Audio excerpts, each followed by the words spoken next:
Cette dernière année doit nous rappeler une chose très importante. Celui qui domine la scène proche-orientale domine la scène internationale. Mesdames et messieurs, bonsoir. Je suis très ravi de vous retrouver dans cette nouvelle édition de votre émission semi-quotidienne directe. Et avant de commencer, bien sûr, notre édition, je dois vous dire bonne fête à toutes et à tous, bon Noël. Et bien sûr, je suis Hanifa Reg, l'animateur qui va vous accompagner durant les prochaines 60 minutes qui sont l'âge de cette nouvelle édition de votre émission, comme je viens de vous souligner au début de cette émission semi-quotidienne. En fait, à quel point les Russes sont-ils devenus les maîtres du jeu en série? Déception, et bien sûr, des certains pays du Golfe, le retournement turc dans le camp des Russes, retraite, ou une démission plutôt, ou retraite des Occidentaux de la scène syrienne, axe chiite renforcé. Donc, ce sont les grandes lignes des dernières évolutions qui ont eu lieu dans le dossier syrien. Et bien sûr, pour la troisième année consécutive, on trouve que le magazine américain Forbes a élu l'homme le plus influent au monde. Bien sûr que vous savez le nom, il s'agit de Vladimir Poutine, le président russe. Et avec plus de précision, je crois, vendredi, c'est-à-dire il y a 2 jours, lors de sa traditionnelle conférence de presse de fin d'année, le président russe a réaffirmé vouloir renforcer la force de frappe nucléaire de son pays et recommandé au président américain Barack Obama d'apprendre, entre deux guillemets, d'apprendre à perdre avec élégance. Et bien sûr, Barack Obama, ou avec plus de précision, Vladimir Poutine a rappelé à l'administration américaine et aux démocrates que ce sont les grands perdants dans les dernières élections américaines, à savoir que ce soit au niveau de la présidence ou même au niveau du Congrès et au Sénat.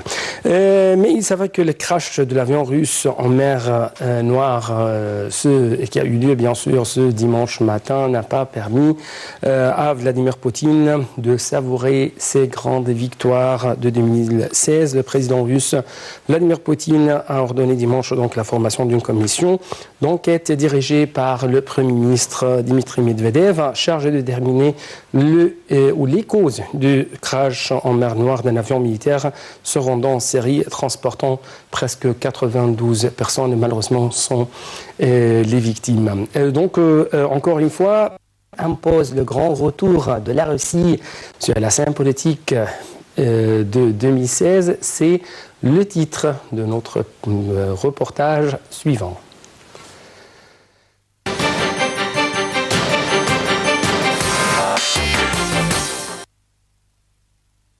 Lors de sa conférence de presse annuelle vendredi, le président russe Vladimir Poutine s'est félicité d'avoir réussi la plus importante action humanitaire internationale du monde contemporain à Alep. S'exprimant devant plusieurs centaines de journalistes lors de sa conférence de presse annuelle à Moscou, le président russe a indiqué que plus de 100 000 personnes ont été évacuées d'Alep.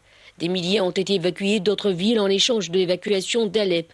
Mettant l'accent sur l'absence des Occidentaux de ce processus, Vladimir Poutine a noté que l'évacuation n'aurait pu être achevée sans la participation active du président turc et du président iranien et de leurs plus grands efforts. Bachar al-Assad n'a pas été oublié, complimenté pour sa bonne volonté et son travail. Interpellé sur le tweet de Donald Trump invitant à renforcer les capacités nucléaires américaines, Vladimir Poutine a répondu « Acidité. Ce n'est pas une surprise, Donald Trump en avait parlé durant sa campagne.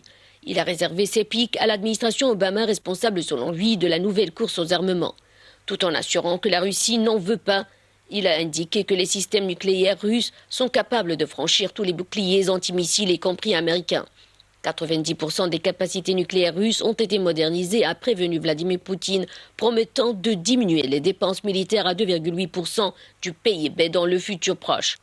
Visiblement irrité que la Russie soit accusée d'ingérence dans les élections américaines, il a qualifié d'humiliation pour les démocrates la défaite d'Hillary Clinton. Vladimir Poutine a accusé les mêmes d'être mauvais perdants et de s'être coupés du peuple. L'Europe n'a guère été évoquée au cours des 4 heures de la conférence de presse retransmise en direct sur 6 chaînes fédérales russes. Vladimir Poutine s'est limité à avertir les Européens que la fin du régime des visas pour l'Ukraine va fortement surcharger le marché du travail de l'Union européenne. Il a néanmoins enjoint les Européens d'accorder aux Ukrainiens le droit de travailler légalement afin qu'ils ne soient pas affreusement exploités.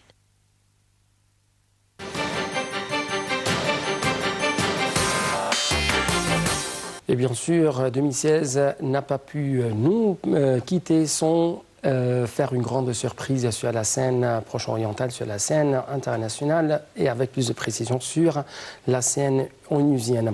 En fait, l'ONU sanctionne la colonisation israélienne après l'abstention américaine. En fait, c'est une grande surprise pour les Israéliens, pour même les différents observateurs. Et l'abstention des États-Unis a permis donc l'adoption de la première résolution de l'ONU depuis 1979, condamnant Israël pour sa politique de colonisation, bien sûr, dans les territoires arabes, dans les territoires palestiniens occupés par cette force de colonisation, cette force d'occupation.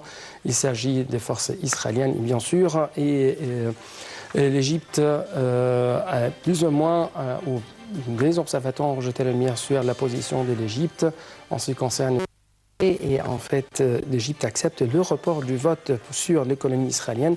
L'Égypte a retiré son projet de résolution onusienne pour, entre deux guillemets, préserver l'équilibre exigé dans sa position afin de garantir son influence sur toutes les parties dans n'importe quelle négociation prévue. Donc, c'est plus ou moins la position de l'Égypte. Et en même temps, l'Égypte a voté ce projet parce que l'Égypte fait partie d'un membre non permanent au sein du Conseil de sécurité. Selon, par exemple, le porte-parole des affaires étrangères égyptien Ahmed Abouzid, l'Égypte a décidé de proposer le projet de résolution avec, entre deux guillemets, l'encre bleue après être notifié de la part de la partie palestinienne de la fin du processus de consultation à cet égard. Mais l'Égypte a demandé plus de temps afin de les États-Unis n'allaient pas utiliser le veto, notamment que le président élu Donald Trump a déclaré l'opposition de son administration à ce projet de résolution, a appelé en même temps l'administration Obama d'utiliser le veto. Selon Donald Trump, le président américain élu, les États-Unis disent il y a longtemps que la paix entre les Palestiniens et les Israéliens ne peuvent être créées qu'à travers les négociations directes entre les deux parties, non pas à travers les conditions imposées par les Nations Unies. Dans un entretien téléphonique, on trouve que Trump, le président élu américain, bien sûr, Donald Trump, et son homologue, c'est-à-dire le président égyptien Abdel Fattah al-Sisi, se sont mis d'accord sur l'importance de donner l'opportunité à une nouvelle administration américaine afin de traiter d'une manière plus complète avec toutes les dimensions de la question palestinienne afin de réaliser exhaustif et final à cette question. Donc, ce que je veux dire, cette fois-ci, on ne peut pas faire des surenchères sur le rôle égyptien, sur les Égyptiens qui ont présenté presque 150 000 martyrs pour la libération de la Palestine, la libération des territoires occupés de Palestine qui sont bien sûr occupés par les Israéliens, donc pas de surenchère. Je dois vous laisser avec plus d'explications avec ce reportage. Après cela, on se retrouvera pour plus d'analyse.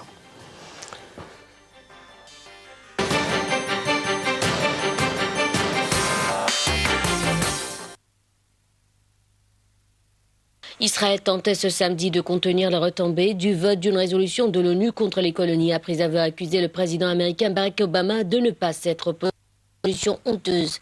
La décision de Washington de ne pas opposer son veto a provoqué la colère d'Israël qui a accusé Barack Obama d'abandonner son plus proche allié au Moyen-Orient dans les derniers jours de son administration. Même si la résolution ne prévoit pas des sanctions contre Israël, les responsables israéliens craignent qu'elle ne facilite les poursuites à la Cour de justice internationale et n'encourage des sanctions contre les produits des colonies.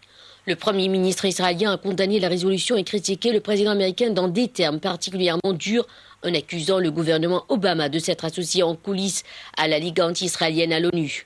Les services du Premier ministre ont fait savoir dans un communiqué qu'Israël rejetait cette résolution anti-israélienne honteuse des Nations Unies et ne s'y conformerait pas. Selon le communiqué, l'État hébreu attend avec impatience de travailler avec le président élu Donald Trump, avec tous ses amis au Congrès républicain comme démocrate pour neutraliser les effets néfastes de cette résolution absurde. La résolution votée vendredi exhorte Israël à cesser immédiatement et complètement toute activité de colonisation en territoire palestinien occupé, dont Jérusalem-Est, affirmant par ailleurs que les colonies israéliennes n'ont pas de valeur juridique et sont dangereuses pour la validité d'une solution à deux États. Un porte-parole du président palestinien Mahmoud Abbas a qualifié cette résolution de grand camouflet pour Israël. Il s'agit d'une condamnation internationale unanime de la colonisation et d'un fort soutien à une solution à deux États, a déclaré Nabil Abu Rodaina. Pour le numéro 2 de l'Organisation de libération de la Palestine, l'OLP, Saeb Arikat, il s'agit d'un jour historique et d'une victoire du droit international. La Ligue arabe a également salué samedi cette résolution qui reflète l'appui et le soutien de la communauté internationale à la lutte historique du peuple palestinien. Le secrétaire général de l'organisation pan-arabe, Ahmad Aboulrit, a dit espérer que cette résolution fasse naître un élan permettant d'intensifier les appels pour pousser la partie israélienne à se conformer à cette résolution et à l'ensemble des décisions internationales liées à l'arrêt de la colonisation. La Jordanie a salué cette résolution comme une décision historique qui exprime le consensus de la communauté internationale à considérer la colonisation israélienne comme illégale et réaffirme le droit historique du peuple palestinien à vivre à Jérusalem et sur ses terres historiques.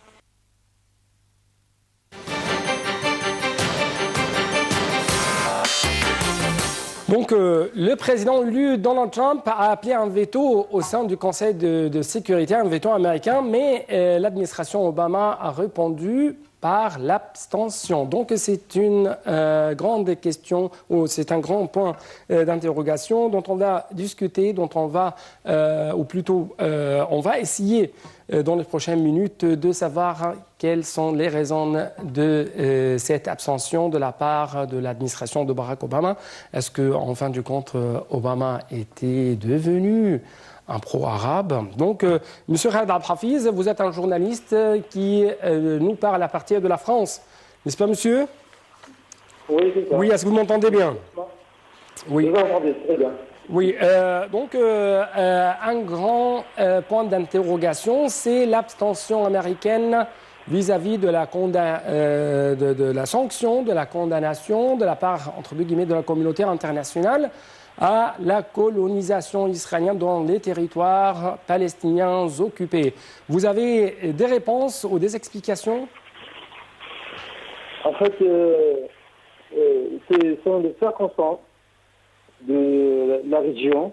Oui. Les plusieurs vétos qui étaient votés par les Russes et les Chinois dans la question syrienne, qui ont poussé les Américains, qui critiquent ces vétos russes et chinois, à ne pas donc, faire un autre veto. Et donc, ce sont les concours de circonstances qui ont aidé à ce que cette résolution soit presque à l'unanimité. Mais ceci ne fait pas créer une victoire pour les Palestiniens, parce qu'on voit très bien que sur le terrain, oui. L'État sioniste continue à développer la colonisation sur le terrain, dans les terres. Et ceci au dépend d'une résolution, même à l'unanimité du Conseil de sécurité. Oui. En fait, on trouve que Donald Trump a fait un communiqué ou a rédigé même un tweet. Je cite, comme les États-Unis le disent depuis longtemps, la paix entre Israéliens et Palestiniens ne peut venir que de négociations directes entre les parties et non à travers des conditions imposées par les Nations Unies. Donc, en tant qu'un observateur politique, en tant qu'un journaliste, bien sûr, arabe qui vit en Europe, comment vous avez réagi à cette déclaration? En effet, donc, la lutte des peuples palestiniens et les négociations avec l'État sioniste sont au point mort depuis des années. Ce n'est pas... c'est-à-dire l'autorité palestinienne était confrontée à un nid israélien continue depuis on va dire 4-5 ans au dépend des droits des peuples palestiniens. Et ceci donc a mené finalement au point mort. Aucun avance, au contraire des reculs. Le nombre de colons continue à augmenter depuis ces temps-là, en Cisjordanie, malgré des promesses, tantôt par les Français, tantôt par les Européens, tantôt par les Américains, tantôt par le président Obama lui-même, mais ça, sans donner aucun résultat. Donc ce qui est constaté, ce qui est visible, que la situation politique actuelle elle est chaotique. Et il n'y a pas de perspective de résolution, de solution envisageable au court terme. Oui. Monsieur Khaled Al-Hafiz, je dois vous remercier infiniment pour cette intervention téléphonique et pour vos explications. Chers téléspectateurs, actuellement, je dois vous laisser avec un reportage qui va jeter la lumière sur les opérations d'évacuation qui se sont bel et bien achevées dans la nuit de jeudi à vendredi, permettant ainsi l'évacuation de plus de 35 000 personnes en série. Mais sur le terrain, encore une fois, la situation du point de vue humanitaire demeure catastrophique.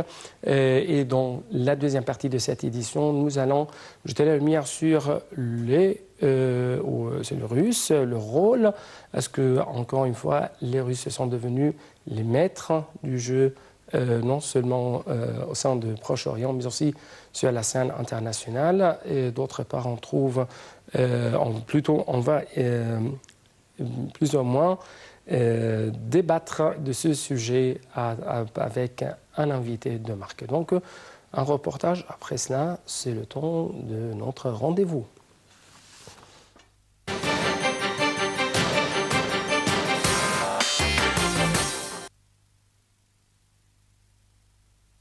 La situation en Syrie demeure catastrophique, a averti le directeur des opérations du Bureau des Nations Unies pour la coordination des affaires humanitaires OCHA, Jaan Jing, qui s'exprimait vendredi au Conseil de sécurité de l'ONU.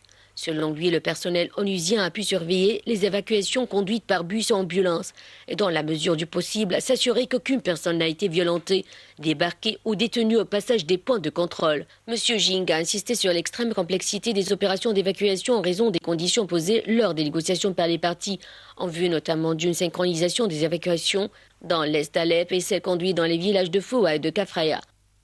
Les personnes évacuées ont pu se rendre là où elles le souhaitaient, a assuré le directeur des opérations, tout en précisant que l'écrasante majorité s'était rendue dans des zones contrôlées par des groupes armés non étatiques. M. Jing a passé en revue les différents incidents sécuritaires qui ont fait obstacle aux opérations d'évacuation. L'ONU a ainsi reçu des informations crédibles selon lesquelles des forces alliées non syriennes dans l'ouest d'Alep auraient le 16 décembre détenu et passé à tabac 10 personnes parmi les 800 évacuées à ce moment-là, et on en tué une autre, a déploré le directeur des opérations. Le directeur des opérations d'OCHA a en particulier attiré l'attention des membres du Conseil sur la situation de la population civile dans la ville d'Idlib. Celle-ci court le risque de connaître le même destin que celle d'Alep si elle devient l'enjeu d'une nouvelle offensive plus soutenue, a prévenu M. Jing. Parmi les 2 millions de personnes de la ville, 700 000 sont des personnes déplacées, dont 35 000 viennent des quartiers est d'Alep. De manière générale, M. Jing a estimé à 13,5 millions le nombre de personnes ayant besoin d'une aide humanitaire d'urgence en Syrie, en précisant que près de 9 millions de personnes étaient exposées à une insécurité alimentaire. M. Jing a vivement regretté les obstacles qui entravent le bon acheminement de l'aide, dont les retards accusés par le gouvernement syrien dans l'approbation des convois. Il a insisté qu'on avait besoin de procédures simplifiées. Le responsable d'OCHA a fait remarquer que l'ONU et ses partenaires avaient, en cas d'accord du gouvernement syrien, la capacité d'apporter une aide immédiate à plus de 300 000 personnes se trouvant dans les zones assiégées et difficiles d'accès. Malgré les appels pour mettre fin au siège comme tactique de guerre, 2016 s'achève avec des centaines de milliers de civils pris au piège, tandis que les travailleurs humanitaires continuent d'éprouver des difficultés à leur apporter de l'aide, comme l'a affirmé le directeur des opérations d'OCHA. Il a donc appelé les membres du Conseil ainsi que toutes les parties au conflit et leurs alliés à redoubler d'efforts pour mettre fin au conflit et à fournir dans l'intervalle un appui efficace à l'action humanitaire conduite dans le pays.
Donc, Poutine impose ainsi le retour de la Russie sur la scène internationale, notamment après plusieurs victoires, avec plus de précision, après la récente ou la dernière victoire réalisée dans la bataille d'Alep. Et avant d'entrer dans le vif de ce débat, nous devons tout de suite saluer notre invité de marque, comme je viens de vous souligner dans la première partie de cette édition, Monsieur le général Saïd Fathi, notre expert dans le domaine de la lutte antiterroriste.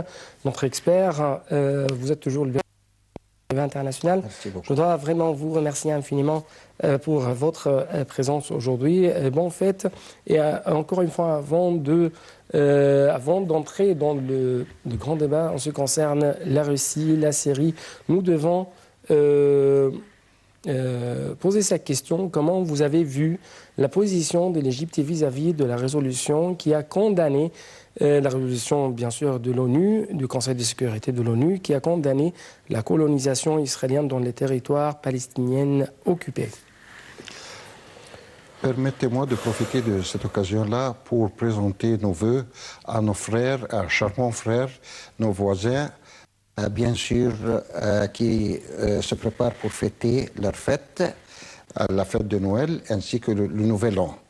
Et suite à votre réponse, permettez-moi de vous signaler quelque chose de très important, c'est mon point de vue personnel, bien sûr, en disant que l'Égypte, bien sûr, je crois, de mon point de vue, c'est qu'il est le seul pays arabe qui est en train de défendre le cas palestinien depuis plus de 60 ans.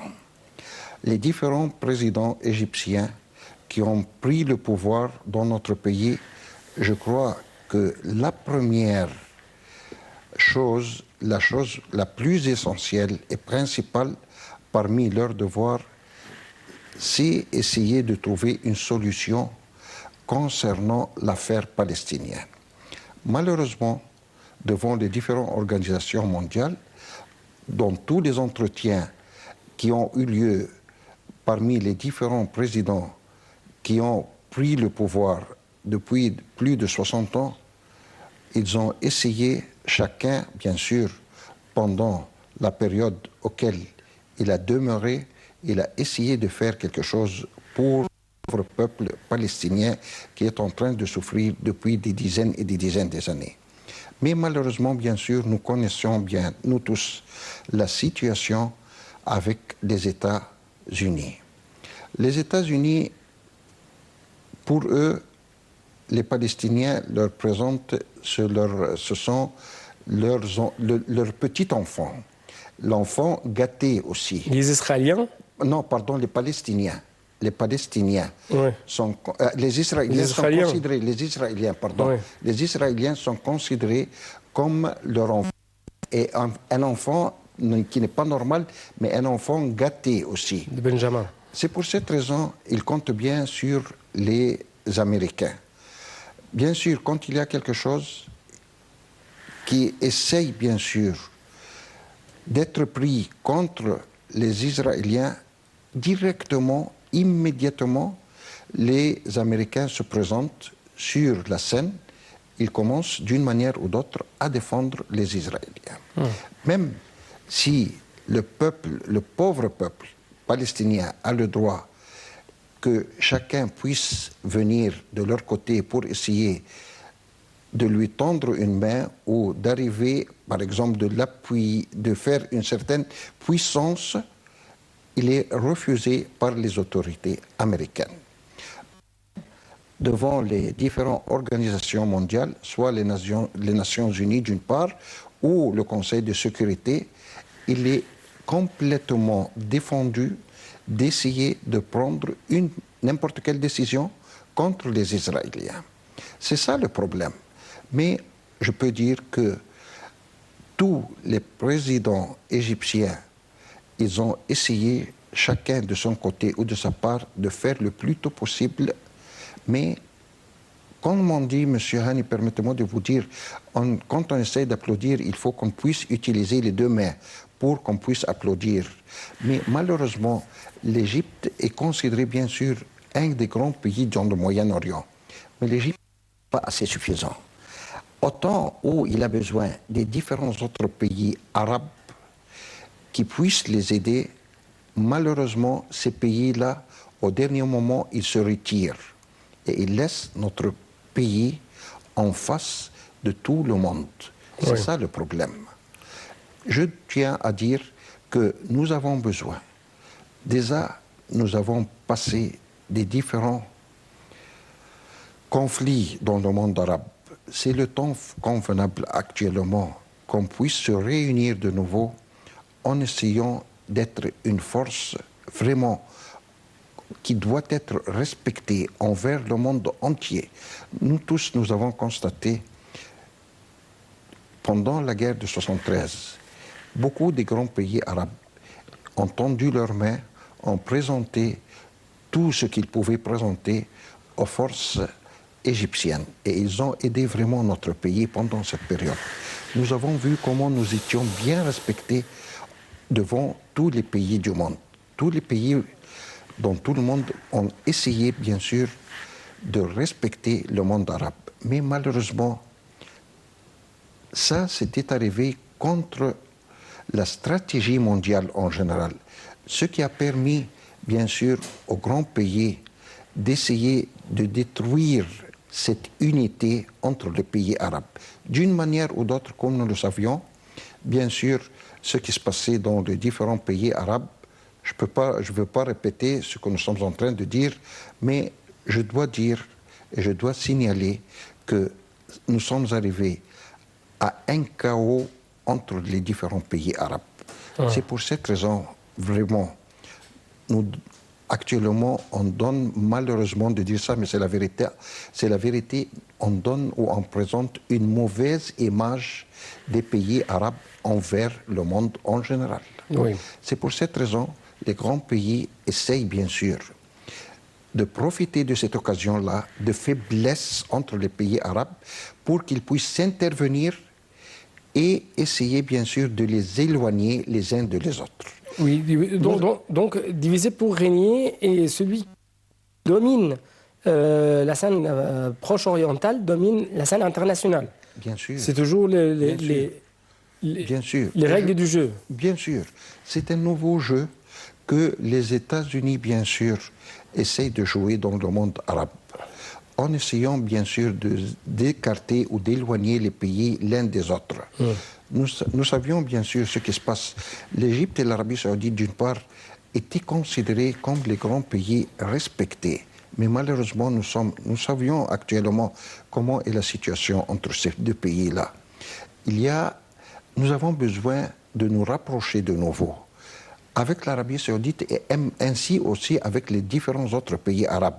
Il ne faut pas compter sur l'Arabie saoudite seulement, mais aussi nous avons besoin de la puissance des différents autres pays arabes avec notre pays. L'Égypte ne pourra pas jouer un rôle essentiel et principal seul. Oui. Il faut qu'on aille une certaine unité. Actuellement, il y a une très grande manquance, une très grande manque de la culture dans les différents domaines, dans le domaine stratégique, dans le domaine diplomatique, dans différents autres domaines. Nous avons besoin qu'on puisse se réunir de nouveau, une autre fois, pour affronter tous les différents conflits et les guerres pour aussi. Affronter tous.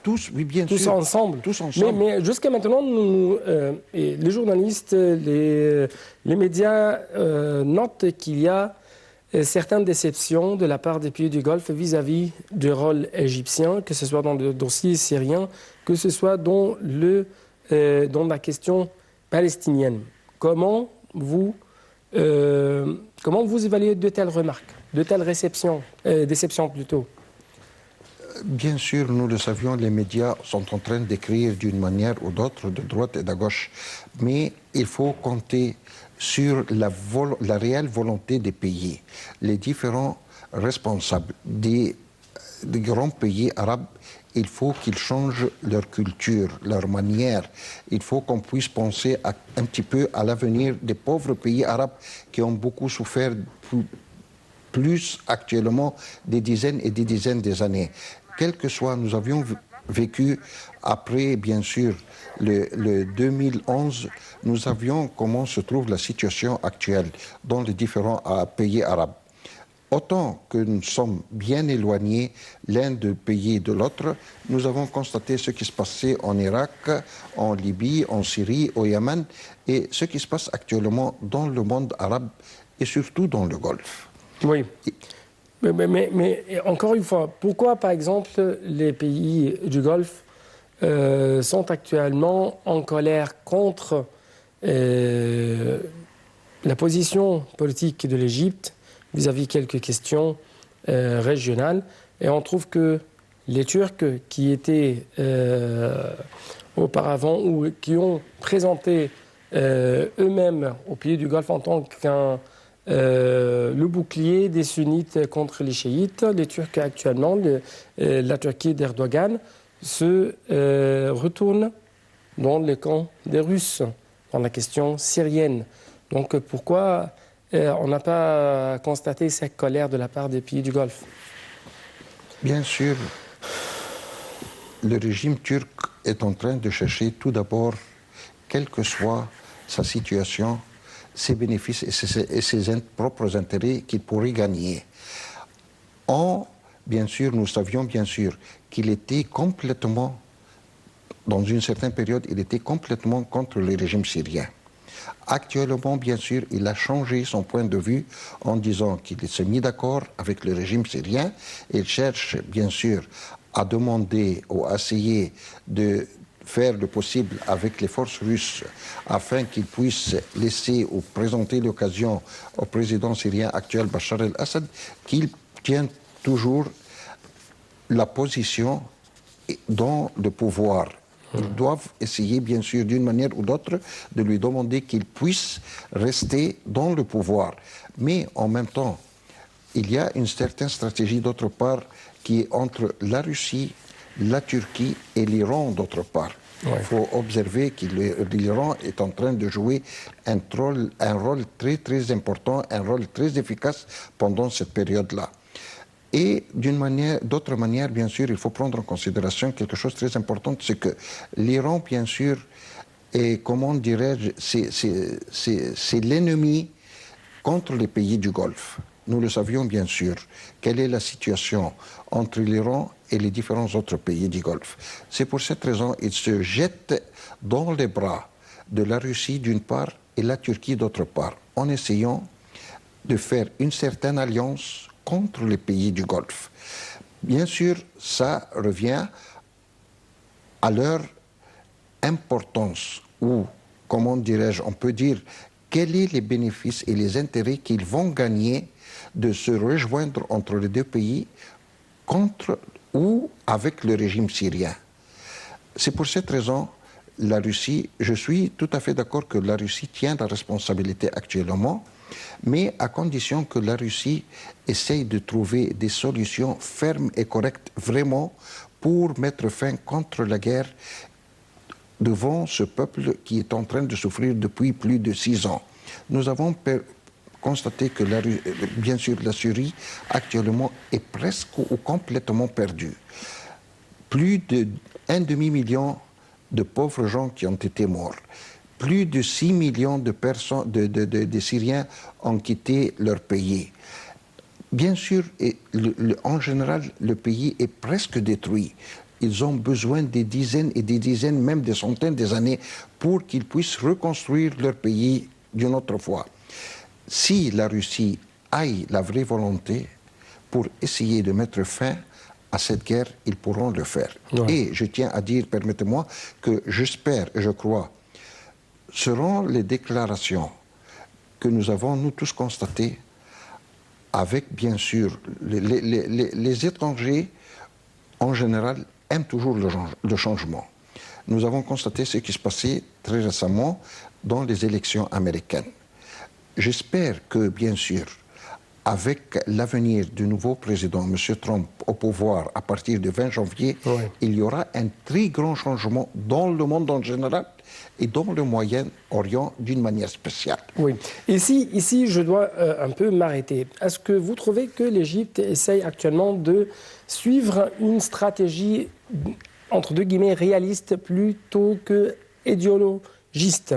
C'est-à-dire, les Occidentaux parlent actuellement, les médias occidentaux parlent actuellement que la communauté internationale, représentée même par les Nations Unies, ont été réduites. Le rôle de la communauté internationale se réduit à l'aide humanitaire, à l'infirmerie, comme c'était le cas à Alep. Et d'autre part, on trouve que les Russes sont devenus les maîtres du jeu du monde entier actuellement sur la scène politique. Autre changement dans le déroulement de la politique ou dans le déroulement sur la scène politique internationale, c'est que les Occidentaux ont démissionné. Il y a une certaine retraite, c'est-à-dire une certaine retraite de la part des Occidentaux sur la scène proche-orientale, sur la scène internationale en général. Et c'était même remarque faite par les observateurs pendant les déclarations faites ou la conférence de presse faite par Vladimir Poutine pendant presque, je crois, 4 heures ou quelque chose comme ça. Et il n'a pas signalé beaucoup le rôle des Occidentaux sur la scène internationale. Il n'a pas parlé avec plus de précision de l'Europe. En même temps, on trouve que l'Égypte a constaté qu'il y a une certaine convergence dans les visions entre Vladimir Poutine et le président élu Donald Trump en ce qui concerne la question palestinienne ou la résolution de la question palestinienne, il faut aller dans une direction de négociation directe entre les deux parties, c'est-à-dire entre les Israéliens et entre les Palestiniens, et non pas à partir de l'ONU, à partir des quelques conditions imposées par l'ONU, comme c'était affirmé Donald Trump. Est-ce que ce que je viens de vous révéler, est-ce que vous êtes d'accord avec lui ou non? Je crois qu'il y aura un très grand changement dans les relations entre les deux grands pays du monde. Les deux grands pays, comme nous savions, nous tous, bien sûr, c'est les États-Unis d'une part, la Russie d'autre part. Il y aura un très grand changement et un très grand rapprochement entre les deux grands pays. Ce qui mène à dire que, bien sûr, il y aura un changement complet dans une nouvelle stratégie mondiale qui pourrait commander le monde en général. Bien sûr, je crois et j'espère bien sûr que actuellement le président élu, M. Donald Trump, a une certaine vision. C'est que pendant les dernières années, il a constaté bien sûr quelle était la stratégie du président américain actuel. Bien sûr, ce qui se trouve, qui tient la responsabilité du pouvoir, jusqu'à le 20 janvier prochain. Ce qui mène à dire qu'il y a eu beaucoup de conflits dans le monde en général. J'espère, et je suis en train de répéter une autre fois, c'est mon point de vue personnel, qu'il y aura un très grand changement concernant cette situation-là, et en espérant en même temps que, bien sûr, une très grande coopération entre les deux grands dirigeants des deux pays. Obama, bien sûr, a commis beaucoup d'erreurs, a commis beaucoup de fautes pendant la période qui a duré à peu près 8 ans au pouvoir. Et selon Poutine, il a perdu. Les démocrates ont perdu sur tous les deux. Perdu, bien sur sûr. tous les niveaux. Oui, la présidence, Congrès, Sénat, et sur la scène approche orientale, et ainsi de suite. Avec les républicains américains qui prendront le pouvoir très prochainement, le mois prochain, ça veut dire entre 3 ou 4 semaines au plus tard, le 20 janvier exactement, il y aura un très grand changement dans la situation globale et mondiale.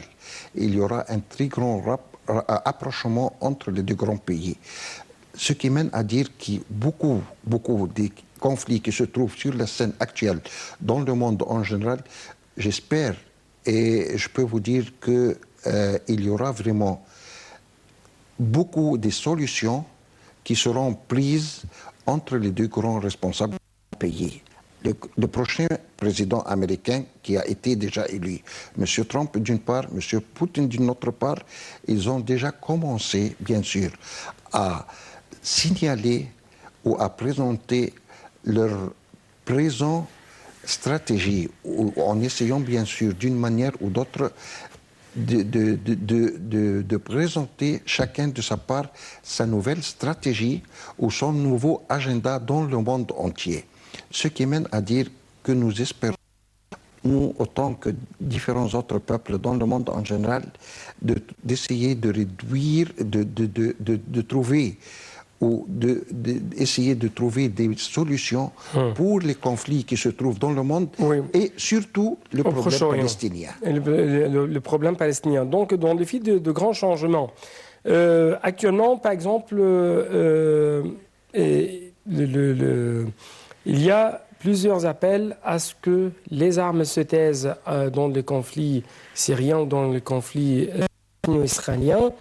Et en même temps, on trouve que les Occidentaux parlent que de plus en moins, le conflit syrien se dirige vers une résolution, vers la fin de la guerre civile, si nous pouvons dire, vers la fin d'un affrontement armé entre le président syrien Bachar al-Assad et les autres groupes, et que les grandes forces régionales et internationales vont concentrer leurs efforts à combattre Daesh.